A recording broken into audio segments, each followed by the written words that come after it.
Are you ready for a reboot? Welcome to the Sheila Mack Show, reality at its finest. History reminds us those hit hardest often become the change makers. This year, we've all hit crazy economic, social, and emotional rock bottoms. We all get knocked down. Something hits globally, locally, personally. It affects our health, finances, our relationships. We have to recreate a business or career. Each show, Sheila and her special guest will be sharing their reboot stories, guiding you with real solutions to upgrade and up-level emotionally, mentally, physically, spiritually, and financially. Here on NBC's KCAA Radio. If you're ready to pull yourself up by the bootstraps and bra straps, enjoy a listen.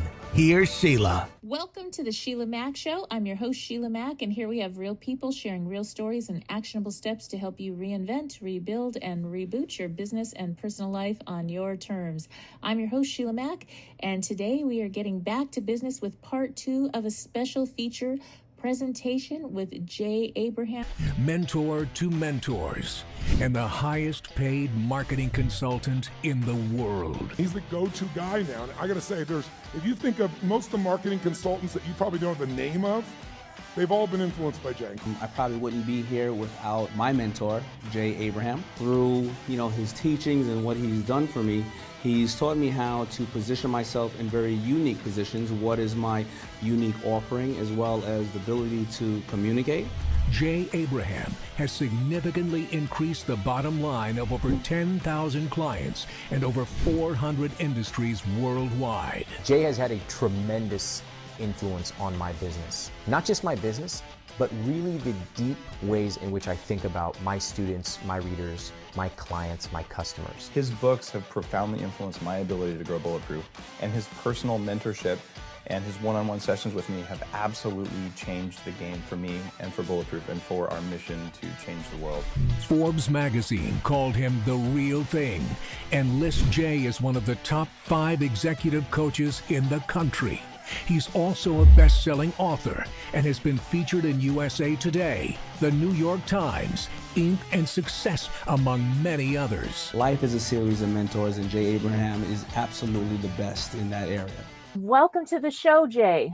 Thank you, Sheila. Good seeing you again, or hearing you, depending on what form people are experiencing this. But yeah, it's a pleasure. There's such a connection between industries. I'm doing media with radio, and I also am now working with a magazine company, the local magazines that you see with the families on the cover in your community. And so those are two things that are not connected, but they're really connected. And many of the people end up on the show or sharing about their business through a sponsorship opportunity that way, as well as in print media.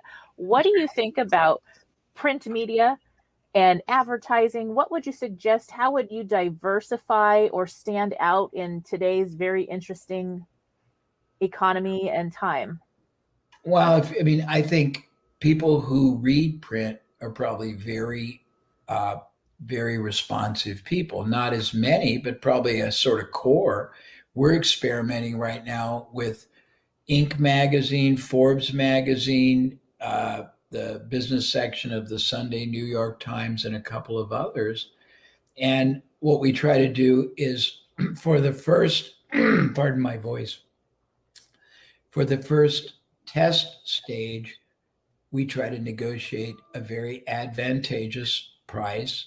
We also want to do something that if we get a good enough price is very stunning. For example, I'm getting ready to run 4 pages in Inc. magazine, not one, but 4 together. I'm getting ready to run a 2-page ad in the Wall Street Journal. And they're all designed to literally gain maximum attention and engagement from the audience we want to reach. We know that there's a lesser audience, but we believe the audience that reads is the audience that we can impact the most, because I tend to like long, well-developed propositions. But it depends. One of the things I learned in my life was testing. It's a very wonderful way, because you can try, as long as you control the risk that you're taking, you can try a lot of hypotheses, suppositions, and experiments. And if you lose on many, when you find the winners, it makes up for them all. And it's just, you have to, before you do it, you have to understand the dynamics. In other words, if you're going to use a magazine or a newspaper, you better first of all understand keenly the audience. You Mhm. better analyze what has been advertised frequently enough that is more direct responsive, so you can see advertisers that have to justify the investment. If they're not competitive, you should call them and verify your assumptions that they are making money from those ads, because a lot of times people don't know. Mhm. And then what they charge as far as their rate is frequently far above what the incremental cost is. We try to always get, what we tell people is this: we want a great first rate because we're trying something that may not work. Right. But we agree to report completely results, and we give them a mean that we're happy with, or just Mhm. what would I call it, a minimum base. If we hit Yeah. that, we say we'll run it every whatever, every week, every month, as long as it keeps doing that at full rate. And we give them Mhm. incentive for making it advantageous. We say we'll run something very dramatic and impressive, and you could have editorial approval. It won't be anything that's schlocky. And if it doesn't work, I'm going to lose, but I'm going to lose less than what your published rate is. Right. If it wins, you're going to win as well as me, because I'll keep running, and as long as the numbers justify, I'll be happy to pay more. Mhm. Mhm. Yes, exactly. And the company I work with now, in that magazine, that's nationwide actually, and in Canada, they actually have people that started when the business started, I think 17 years ago, that are still advertising with them because obviously it pays. Yeah, that's And great. so that's for that target audience, and it's for Yeah, small businesses, so it really works. yeah, and you Yeah. have to have alignment. I mean, your message has to be in alignment with the market and the media. Mhm. But yeah, but I mean, the thing is, if you don't market, then you better have an enormous referral or word of mouth, or you better be in a location where there's enormously high volume or high quality traffic of the profile that you need as buyers. And if you don't have that, you better find them. They're not Mhm. going to, I mean, the world won't beat a path to you unless you've got a reason why they need to do it. Either your location is fabulous, your product service is unique, and everyone talks about it, you got tons of referrals, or you're a very good external marketer, Yes, that's or you very have a true. salesperson selling it for you in the outside market. But it's not just going to happen. No, no. It's good to have a team helping on the sales part, really to expand.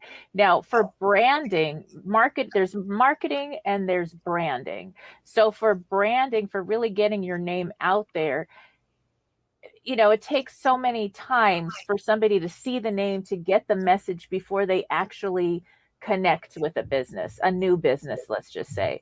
What is the secret or difference between marketing and branding, and what approach would you suggest for this time in our Well, there's a shortcut to making your brand prominent, and that is to partner with other people that have the buyer audience you want, giving them a chance to endorse you in a way that makes you credible, and that endorser is in essence affixing their credibility, their trust to your company and whatever brand position you take, and giving that endorser a generous enough correlated compensation, meaning compensation that you can tie to whatever they do and whatever comes from it for a period of time, so that they're motivated. But if you get three or four other entities, enterprises, companies,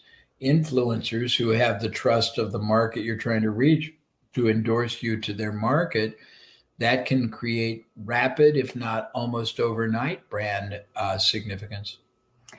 Wow, that's a good secret. So for somebody starting out, they might not be able to go to the biggest brand, but even just to you go to somebody that has an audience that is the audience you want, and you start small. But if tomorrow morning, ice cream store, and it was really unique, maybe I could go to people that sold non-ice cream food products and get them to tell their people that when they're done eating the main course, consider going there.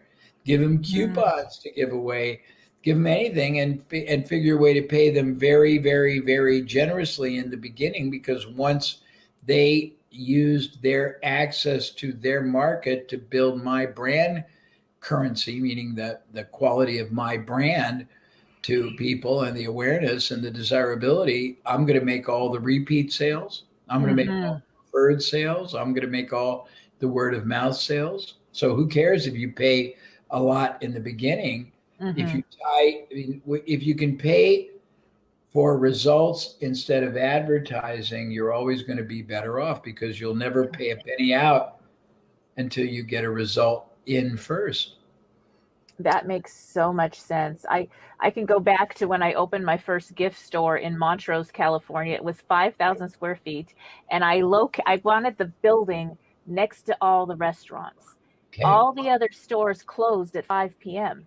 And I stayed open until 11 when the restaurants closed, and I had music and free tea and little cookies to give out, and people would come in and they'd meander around and they'd buy a bunch of stuff and they'd leave. And it took a couple years for the other stores to catch on and actually start staying open late.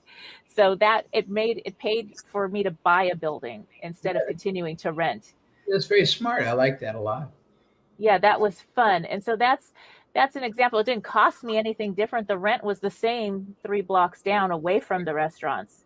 I love it. So there's so many different ways to do that. Now, let's take, for example, my suggestion of window cleaning for a strip shopping center. Okay. So if you're in a teeny tinier city, it's not going to make sense. But if you're in any kind of a decent city, and you could go to, let's say in that city, there's 100 strip shopping centers, right? Right. If you went to every one and you only got 3 to say yes, now you'd have three agreements that you could exercise. You don't have to. 3 agreements you could exercise where you were trading, let's say, rent for 3 years for window cleaning for 3 years. Now you might say, well, I only have one facility. Well, you have choices. Choice 1 is you open more, because it would cost you a lot less than you would normally, because you don't need the capital outlay, right? And you might be able to get your vendors to provide inventory. If you say, I'll secure a 3-year rent if you provide me with startup inventory on a return privilege, meaning if it doesn't sell, I can send it back. Or you could flip that space to someone else for under market and get cash, right? Or you could use that space and give it to somebody who's got a very successful single location. And if they opened another one, you could split profits by waiving any rent to them, because you have now the use of this space, right? So you have a lot of options. And the last option is, if it doesn't make economic sense, you don't go forward. And then there's that thing about sometimes you get a no and it's really a maybe or not right now. That's right. Yeah. Well, the first thing that I always do when people turn me down is go, if I want the deal, I'll say,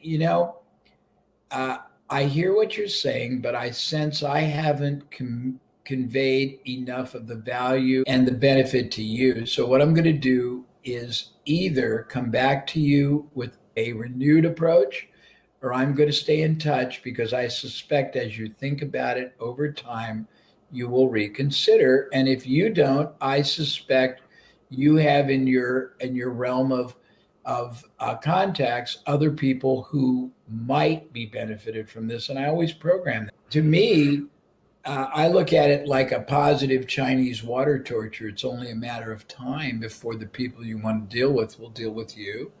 Mm-hmm. And tenacity is an attribute if you use it strategically. Most people use it in a tormenting way. In other words, if I just keep writing you and writing you and writing you, you're going to go, oh, that's an irritant. But if every time I communicate with you, I introduce perspective that is actually has merit, causes provocative thinking in you, identifies implications that make my past proposition that you, let's say, tentatively rejected, because I don't think a no is absolutely a no. I think it's only an interim refusal, if that makes sense. Mm-hmm. And by keeping going back in a more inventive way, you will win a surprising number of previous rejections and turn them around. And even if you don't, you will be able to develop your ability to present your proposition from a multitude of different points of view or implications, which will help refine your ability to synthesize all those approaches into the best presentation or pitch you can use in the future. Yes. Yeah, that sounds great and so true. And well, there's another approach. If you were going to do anything in life, if you were going to go for a new career, you would have to invest a lot of time, effort, and money, wouldn't you?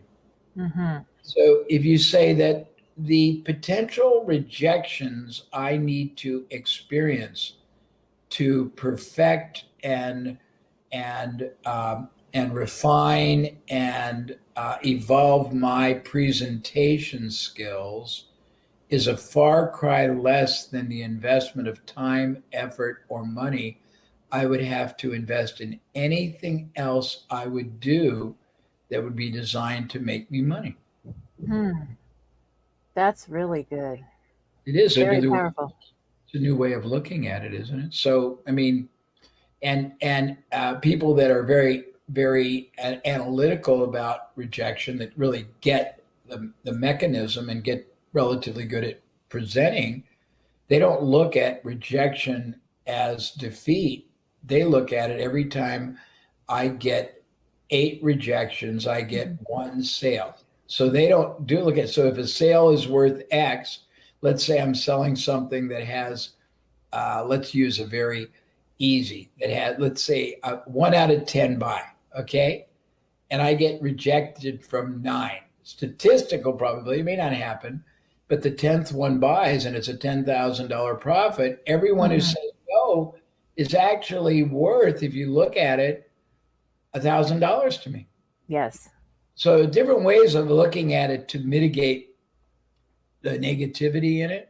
But I mean, I always say if you met that person again, they probably wouldn't even know you if you did it on the phone. If you did it in person, if you did it with panache and aplomb, meaning you did it qualitatively and charismatically and authoritatively, even if they turn you down, you might be actually creating a positive enough relationship that you could go right back to that same person in a matter of days or weeks with a totally different proposition that if you articulated it well, they might buy into. That is so helpful. Next move. If you think about life, think about business life like real billiards, not pocket billiards, but the ones that have no pockets, where every move you make is designed to set up the next move and the next. I'm wondering, you also raised a big family. How did you, for people with a big family or families right now, and especially with COVID, they've had to coordinate business and family life even more than ever, working from home. What advice do you have for people that are dealing with this new family and work situation?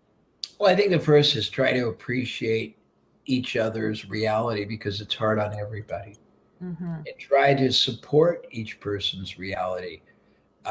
I spent, and I got to go, I haven't gotten motivated to go back to my office very much now, but I spent the year here in the wine cellar, which is very nice. But my wife used to have autonomy and control of the house, and now I'm here and I'm getting on her nerves and I'm making a mess and I'm using all the rooms. So I try to be sensitive because we spend more time together. I try to appreciate things that she's interested in that maybe I haven't been and support those. Watch shows she wants to watch. She likes a lot of old English kings Mhm. and things like that. And I never did, but I watched them with her. She likes to discuss world events, and I really wasn't that big into it, but I do it because I think it's important to her, and I want to be. I don't think my my mind alone is all that's important, and I think the more you try to appreciate that everyone is having an awkward time, Mhm. and that you try to be focused on others and celebrate it and contribute and not be, oh, I'm not going to be that here. Do the opposite. Right. Try to be very collaborative with them. I think that's better. Try to spend time, quality time, listening, talking, being interested. Use Mhm. it as time to regenerate the relationship, whether it's to your loved one, to your children, develop hobbies, if you will. One of the things I think that happens, and some people don't have the luxury I do. I have a very large home and I have a very nice backyard, Mhm. a lot of foliage. So I sometimes find myself appreciating the trees and the growth that I've had for 30 years but never paid attention to. And Yes. I think that if you really start appreciating your environment and the people in it instead of resenting it, it makes it a lot easier, don't you think? It's kind of the energy that you bring to whether you're at home or in the office. There's an energy that shows up with you, and it affects everyone around. So you think of when you have a negative kind of energy person come in, it's like everybody in the office is like, "Whoa, it's so and so. Oh no!" And so that energy really makes a difference. And I honestly, when I had those gift stores, I would tell the people that worked with me, if you don't want to be here today, do not come in because the clients will feel the energy and they will not buy. Yeah, And it that's was true.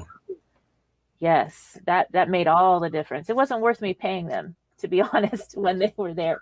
yeah, So, no, it's a very good point. I love that. Yeah, sure. No, it's you're asking good questions. I like this. yes, Go and ahead. I have another question that came in from a Facebook. They don't have a name here. It says Facebook user, so I think they're just not connected with me directly. It says I've got a few online courses which should be perfect for solving current challenges. However, sales needs a boost. Any suggestions or tips on making the marketing clearer or more enticing for online courses? And there's so many going on right now. So, Yeah, I mean, I think you have to see what is the buyer you're trying to reach, what is the issue you're trying to either solve or the opportunity you're trying to make possible, and what are they getting and not getting from others. Look up all the people who are selling anything similar and look up the reviews people give them, the good and the bad, and look at the language patterns because that will help you in your marketing. It'll help you articulate what you are and what you're not and what you know they want and what you know they are frustrated they haven't gotten. And if you can find other companies selling other kinds of courses that are not competitive to you, maybe you can partner with them and have them either sell your courses separately or make a deal with them where they pay you a usage fee to make your course a bonus. Or mhm. if the course isn't that expensive, maybe make it a lead generator for people that have something much more expensive and find other ways to monetize it. Nice. That's great. So, yes, so there's a lot of different coaches and authors out there that I'm connected to. What would you suggest for them overall as far as getting their message out when we weren't able to have book tours? We're not able to do certain things, or we have to do things only online and differently. Do you have any suggestions for that group? Yeah, I think that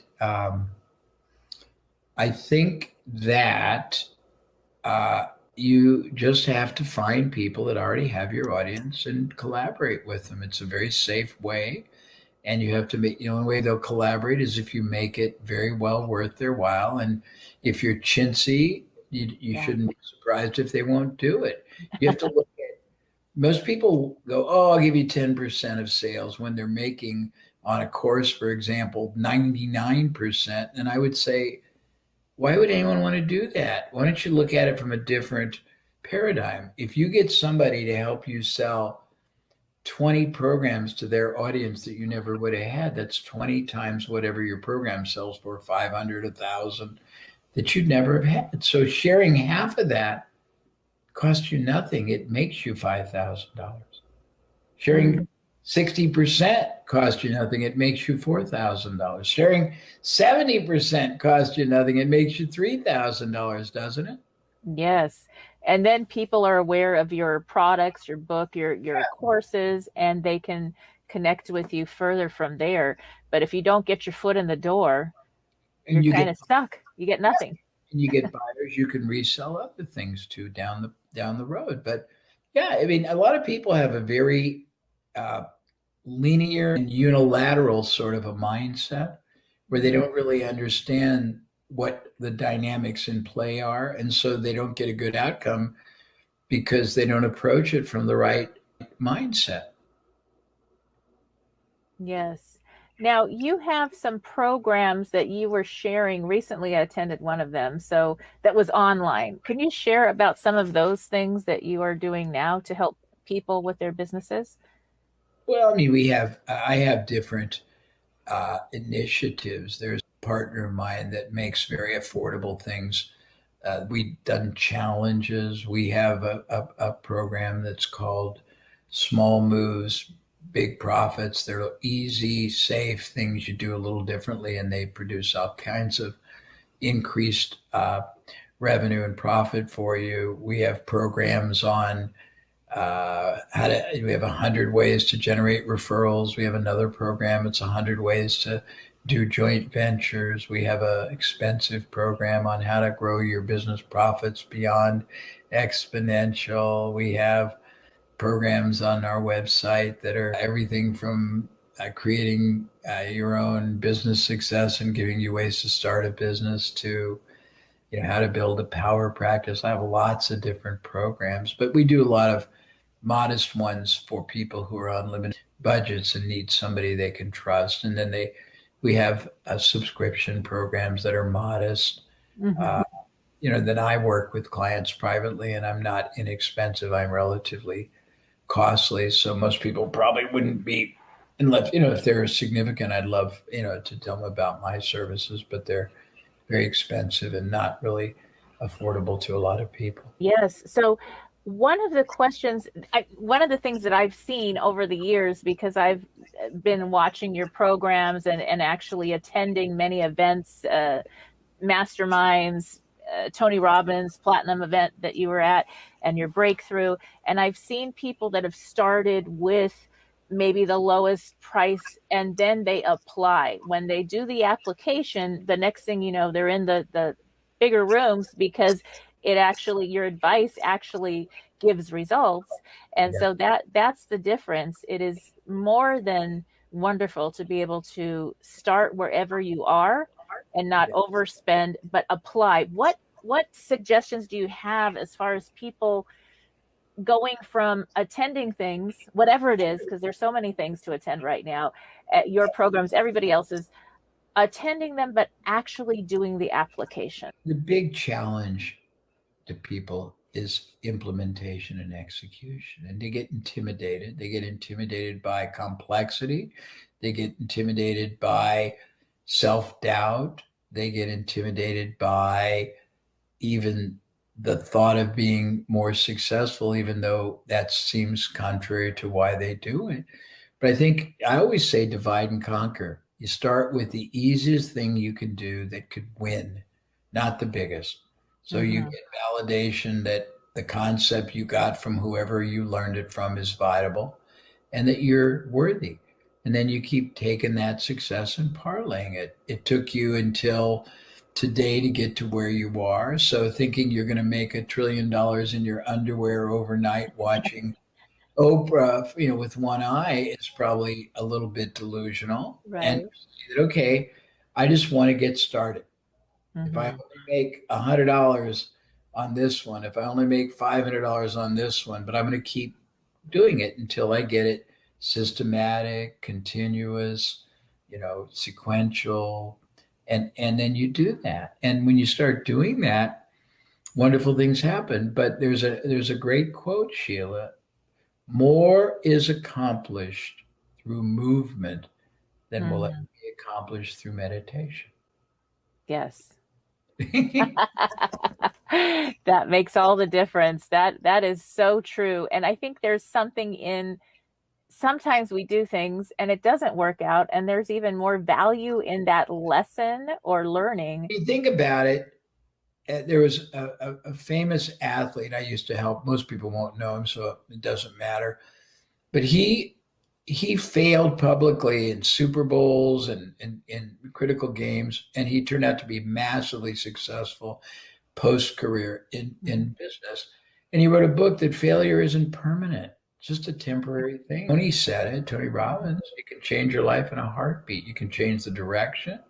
But trying things, if it doesn't work, the biggest problem most people have when they blindly go into something is they don't step back and say, why didn't it work? Mm-hmm. If it's a concept that has been proven, did I execute, articulate, mis direct it? If it's one that's not proven, is there a safer, easier, better way? If I get horrific rejection, it's not horribly negative. It just tells you to go in a different direction, doesn't it? When I was young, there was a very popular toy that people got at holiday time, Christmas, Hanukkah, whatever your religious celebration. And it was manifest many ways. It was a robot. I would get from my parents a big ladybug that was that big, but it had in the base of it a interesting mechanism where when it walked into a wall, it would turn 25 degrees, it would turn a quarter the other way. Mm-hmm. And you can point it, and if this is radio, you don't see me, I'm pointing behind myself, and giving enough turns, it would end up going out a door to my right over time. Well, if you look at everything you do that doesn't work as a directive to go a different route, then it's all going to get you to a bigger outcome as long as you stay in the game.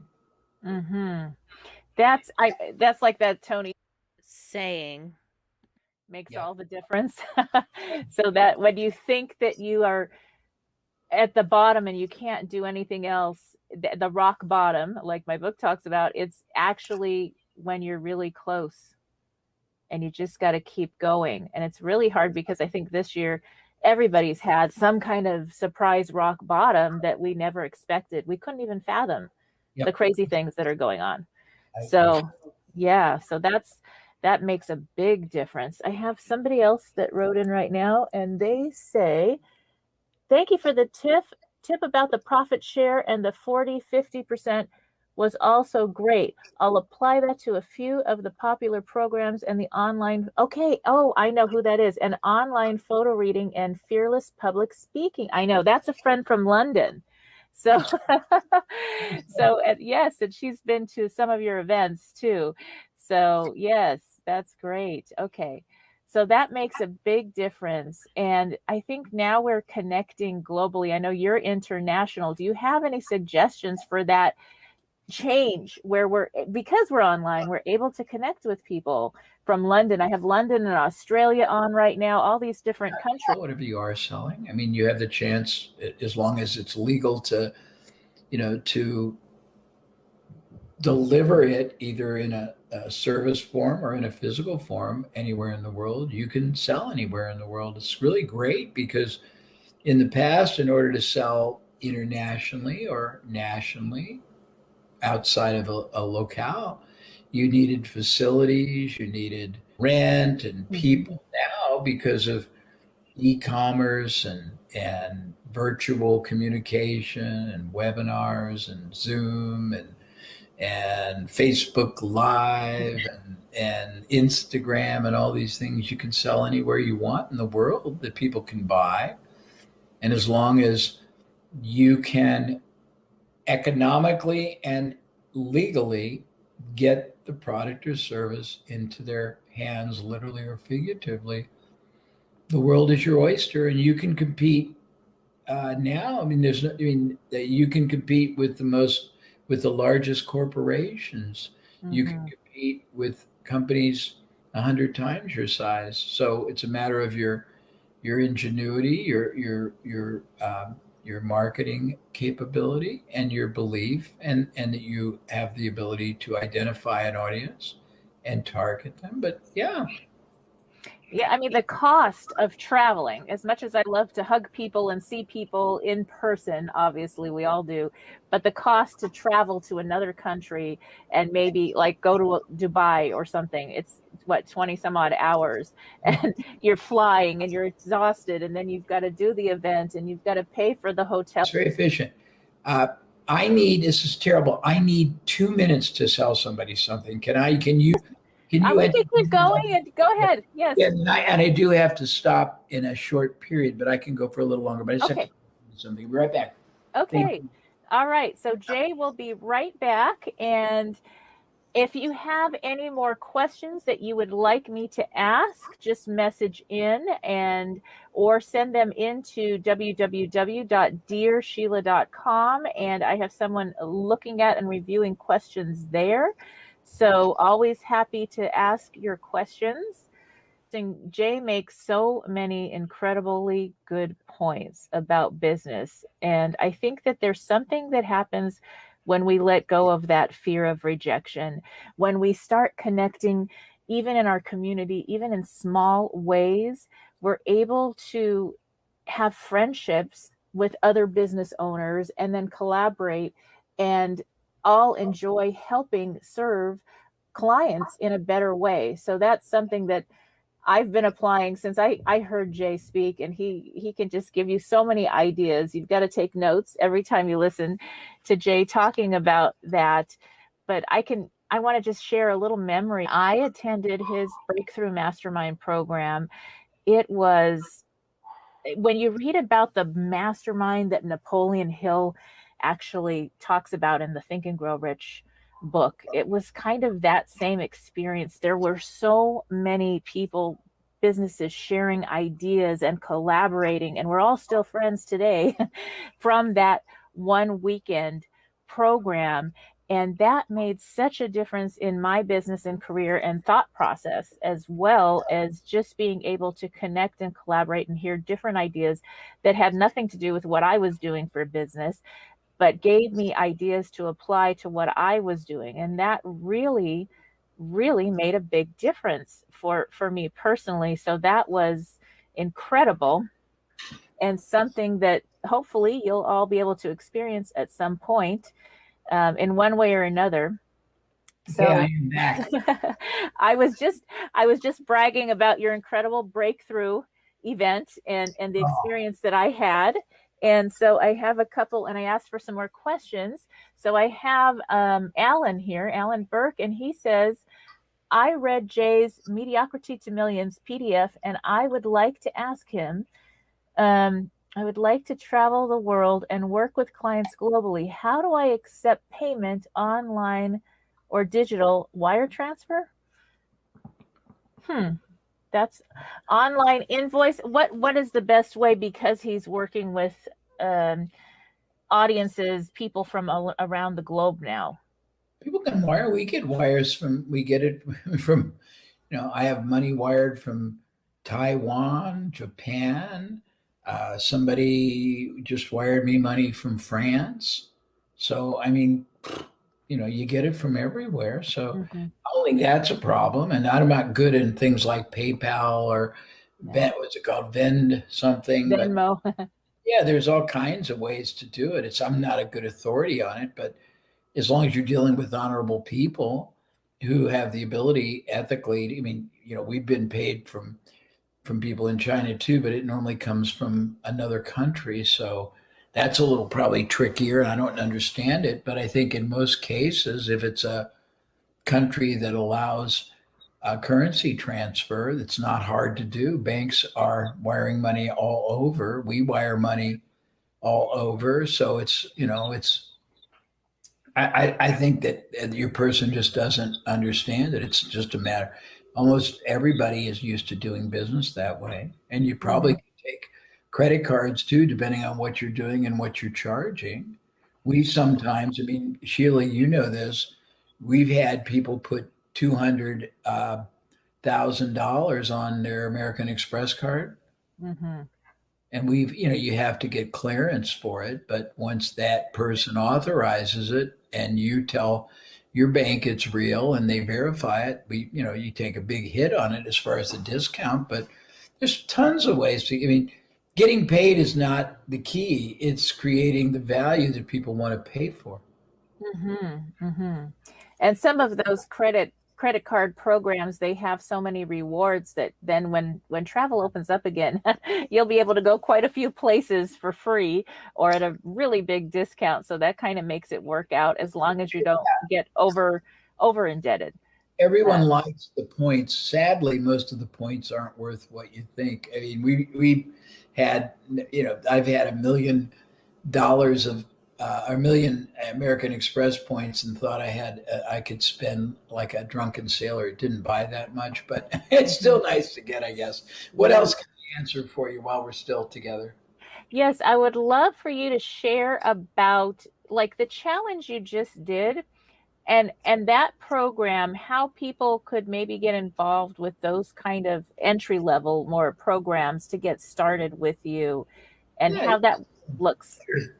Well, you could do a couple things with the challenges. If you're a smaller company or business, or you're not a company, go to I can't remember which one it is. It's either Abraham University or jabraham.com. Get on the email list, and we do challenges. I think we got and you'll probably see it if you follow me, and but you can go on and you get on the email list. We do static programs. We do, I think it's $200 a month if you wanted to be in a membership program. It's sometimes, you know, $55 for the challenges, so it's not very much, and they're really valuable. We've done preeminence challenges, referral, masterful challenges. We've done, I got so many I can't remember. We've got a program on the mind of the marketplace for understanding how to really telegraph your message and your marketing. We've got a program, little ones, how to outthink the competition. We got all kinds of them. So I mean, you can go also just go to Abraham University or jabraham.com. There's another one, abraham.com, but it's not going to have, I don't think it's going to have more expensive things on it. But Hmm. others, I'm sure they probably have announcements for that. I don't run that part, so I don't pay attention.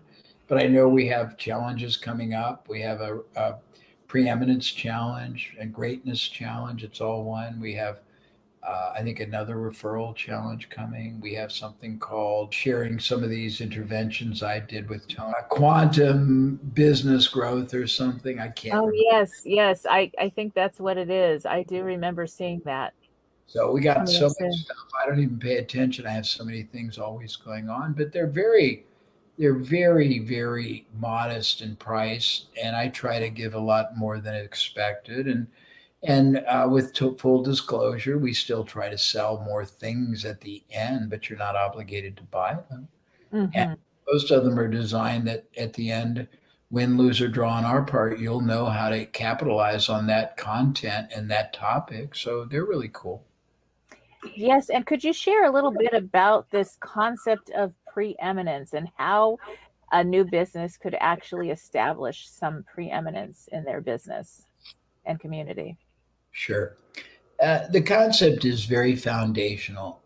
You want your business, no matter what you sell, who you sell to, the size, scope, to be seen in the eyes of the target audience you're going after as the most trusted advisor in the category that you represent for life. You want to be seen as the only viable source they should turn to for whatever product, service, or problem or opportunity your product provides or serves or satisfies or solves. And there's a lot of elements, but the first thing is you want to basically be seen in the eyes of the market as the one person that understands them deeper than anyone else. And you want to put into words in very clear communication that you understand what they're feeling, what they're aspiring towards, what they're trying to get away from, closer to. You want to basically give them a very unique and distinctive point of view that everybody else isn't, so that you're not a commodity. Um, you want to never allow them to buy less than they should, in less quantity, quality, or consistency than they should, or more than they should, or maybe they shouldn't even buy from you if it's not appropriate. You have to have their best interest always at heart. You have a moral obligation if you believe your product service is indeed the best choice and going to serve them and protect them or enrich them, to do everything in your power to get them to avail themselves of it. You have, if you really get into preeminence, you shift your focus. Many people in business fall in love with either their company, their product, their their profession or industry, but when you're preeminent, you fall in love with the clients that you serve, and you refer to them as clients, not customers. Mm-hmm. Look at a Webster's dictionary definition of customers. It means someone who buys a commodity or a service. So if you call me a customer, you're telling me you're nothing more than a commodity. A client is somebody under the care, the protection, the well-being of another. So it has a much more higher reverence, and that's pretty much it. Yes, and for those that are listening in who haven't attended one of your events or a mastermind or group event, one of the things that you use a lot is the Socratic method. Could you explain how you use that with the people that you work with when you're helping them?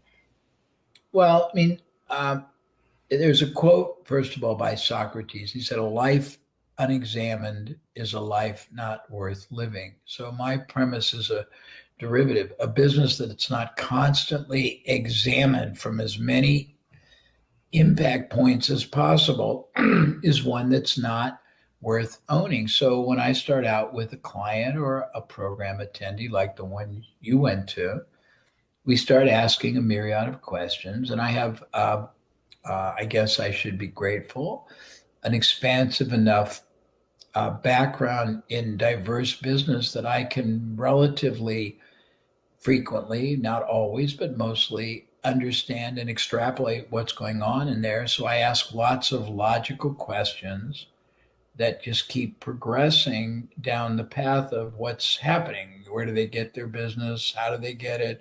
Why do they get it? What do they do? How does it perform? I want to know everything. And as I'm asking these questions, I will challenge them very respectfully and question them in terms of whether an answer makes no sense, or there's a gap, or there seems like there's an implication they're not seeing. And when you do it right, you help them discover answers, you help them discover opportunities, you help them discover issues, challenges they don't even know or they're not aware of. And it's a very powerful process. And we somewhere have a document on it. I could probably give it to you, and you could post it on your own site. It's fundamentals of Socratic interviewing. But people who are very powerful know how to ask great questions. They know how to acknowledge that they heard them, and they know how to springboard from the answers to the next and the next related questions that not only engage but expand and expose understanding, not negative exposure, but open a window into the real heart of whatever the issue is. It's a very powerful process, and anybody who learns it, you'll probably be awkward the first time, but it's very powerful. It becomes very natural, and it engages people in ways most people can't imagine. Yes, and even if you're listening in and you're a parent or a teacher, to be able to apply this in anything, in business or with your children even, it changes the way they think and expands on everything they're learning. So for those listening, and there's so many different ways to apply the Socratic method, marketing, business, these business concepts that you've shared today in many different areas of our business and personal life. So I'm wondering, Jay, if you were to go back in time, what would you tell your younger self now that you are where you're at today? You'll laugh about this, but you get this. I'd say use more of your income to buy assets, preferably real estate. I probably would have bought a lot of single family homes that I rented in very stable middle class communities. Mm-hmm. I didn't invest in many. I'm not the greatest investor. I wish I was, but as you get older, you like passive income more. Right. And uh, the few pieces of real estate that I do own have gone up. One has gone up, over 5 times. One has gone up, let's see, 3.5 times. Another one has gone up, probably I don't own it anymore, but if I had kept it, it probably went up, 10 times. So I didn't buy real estate. I wish every year I had bought, homes. I'm Mm-hmm. not as much a commercial oriented person. I mean, you might be, but I like I like stable rental property, not the most expensive and definitely not the worst, but something that's very stable that'll always be there, that it will always be desirable and a great environment for families, but also a very that will appreciate, and you let other people buy it for you. It's pretty nice. If I mean, I had one of my clients, and I never listened to him. He would have people who would own 200 pieces of rental property after they were over a 20 or 30-year period. And, not only would they retire, but, they would have this incredible cash flow. If they ever needed cash, they could sell two or three of them. They had great tax advantages. They had all kinds of wonderful things they could do. They could do exchanges, all kinds of fun things with it. And I would have probably wished I did more of that. And I think I would have enjoyed uh, I don't I'm not a good stock investor, but I think I would have been a good person in things like private equity. I never did that. So things, but I mean, the regrets are reflections, and regrets are two different things. I think that whatever your life was and is, it is. Right. If you don't like something about the past, you can only try to be better every day, because you can't change. I can't do one thing to change 1 second ago, but I can do Mm-hmm. everything to change 1 second forward. Right. So you have to, you focus on what you can affect, not what you can't. So here's my answer. In, I in the love that. final, in the final analysis, because I do have to leave in about 2 minutes, is there anything else that I could answer for you? But is there That's anything else that you would like to share with the audience listening in? only that entrepreneurship is a wonderful and very satisfying way to live your life. And anybody can be a full or part time entrepreneur. It isn't as risky as people think, and it isn't as costly as people think. And I think it's really great if you have children and grandchildren to give them an entrepreneurial exposure. I think if you can find products or services that make a difference in people's lives, and the difference can be serious difference, it can be entertainment, it can be enrichment, it can be opportunity, it can be resolution of things. But if you're fulfilling and filling needs, it's a very satisfying thing to do. Yes, that'll be wonderful. Well, we thank you. I have so many guests here. I have people from around the globe, actually Australia, South Africa. I have London. I have some people from the Yes Group in London, a large group listening in, and they're going to share even more. So it was incredible, and I really appreciate having you as a guest My on the pleasure. show, Jay. Thank you My so pleasure. much. It's really good talking. Thank you. I have to Thank go. So you. I All right. appreciate it. I'm your host, Sheila. Tune in again right here on KCAA, the station that leaves no listener behind.